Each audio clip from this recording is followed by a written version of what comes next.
Assalamualaikum warahmatullahi wabarakatuh. Semangat pagi, salam sehat buat kita semua.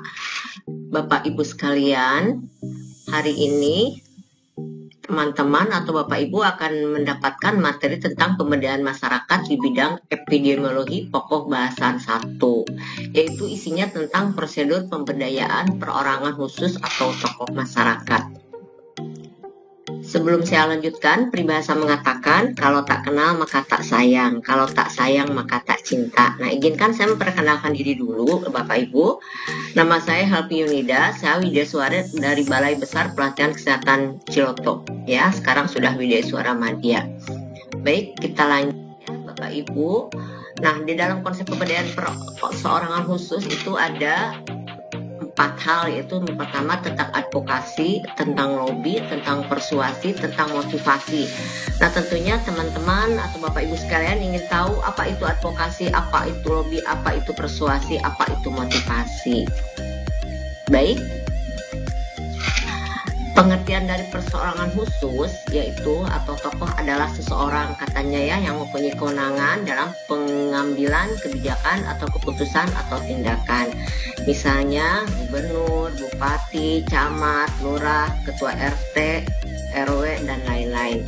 Nah, sedangkan advokasi itu sendiri adalah usaha untuk mempengaruhi para penentu kebijakan atau mengambil keputusan untuk membuat kebijakan publik yang bermanfaat untuk peningkatan kesehatan masyarakat.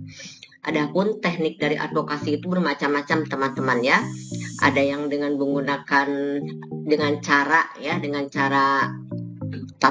bertatapan langsung, ada dengan menggunakan telepon, ada yang menggunakan alat lain seperti via WA, via chat dan sebagainya. Tetapi akan lebih baik lagi jika advokasi itu dilakukan secara langsung, karena kita akan melihat body language dari orang yang kita ajak berbicara, begitu ya Bapak Ibu sekalian. Nah, langkah-langkah advokasi itu ada beberapa ya, yaitu diantaranya kita harus menentukan isu strategisnya seperti apa, kemudian dilakukan pengumpulan data terlebih dahulu agar kita tahu ya dasar kita meminta atau melakukan advokasi itu apa, dari mana gitu ya dasarnya. Kemudian membuat jejaring dengan organisasi, kemudian sampaikan isu atau materi kampanye massa ya, apa nih yang sedang saat ini, isu yang sedang muncul saat ini. Kemudian lobby dan pendekatan dengan mengambil keputusan, kemudian kontak media massa, selanjutnya demonstrasi dan lakukan evaluasi.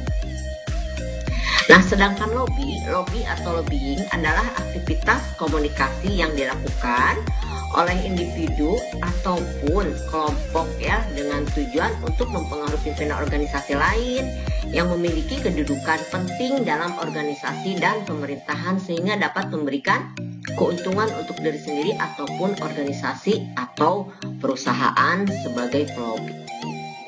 Nah, ada istilah lain yaitu persuasi. Apa sih persuasi? Persuasi adalah komunikasi yang digunakan untuk mempengaruhi dan meyakinkan orang lain. Dan ada satu lagi, motivasi. Motivasi adalah proses yang menjelaskan intensitas, arah, dan ketekunan seseorang individu untuk mencapai tujuannya. Ada 3 langkah motivasi, diantaranya 1, penyadaran, penegasan, dan pemantapan. Nah, apa itu penyadaran? Langkah penyadaran adalah perlu sebuah kesadaran apa yang tidak diinginkan. Kita harus tahu dulu apa yang diinginkan oleh keluarga, kelompok, masyarakat ya, itu mungkin lebih ke arah identifikasi ya, apa sih yang diperlukan oleh individu tersebut, oleh kelompok tersebut, oleh masyarakat tersebut ya. Misalnya dalam program pencegahan dan penanggulangan COVID-19 ya. Jadi sekarang kan di era COVID-19, walaupun sekarang sudah mulai reda ya Bapak Ibu, kita jadikan contoh saja. Jadi seorang epidemiolog kesehatan dalam rangka pemberdayaan masyarakat dalam pencegahan dan penanggulangan penyakit COVID-19 perlu melakukan kajian atau asesmen ya, yang berpusat pada keinginan masyarakat dan apa yang tidak diinginkan masyarakat.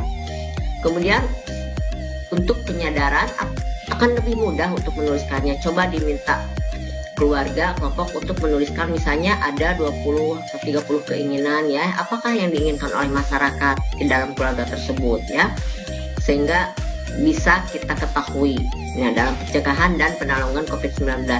Banyak orang yang tidak memiliki motivasi karena keinginan diri sendiri saja tidak disadarinya. Dia tidak tahu apa keinginan internalnya ya, apa yang dia inginkan sebetulnya. Sehingga kalau dia tidak ingin, biasanya kalau orang dewasa tidak butuh, dia tidak akan mau melakukan kegiatan tersebut ya, apa yang tidak akan mengupayakan kegiatan tersebut kalau dia tidak ingin, tidak butuh gitu ya.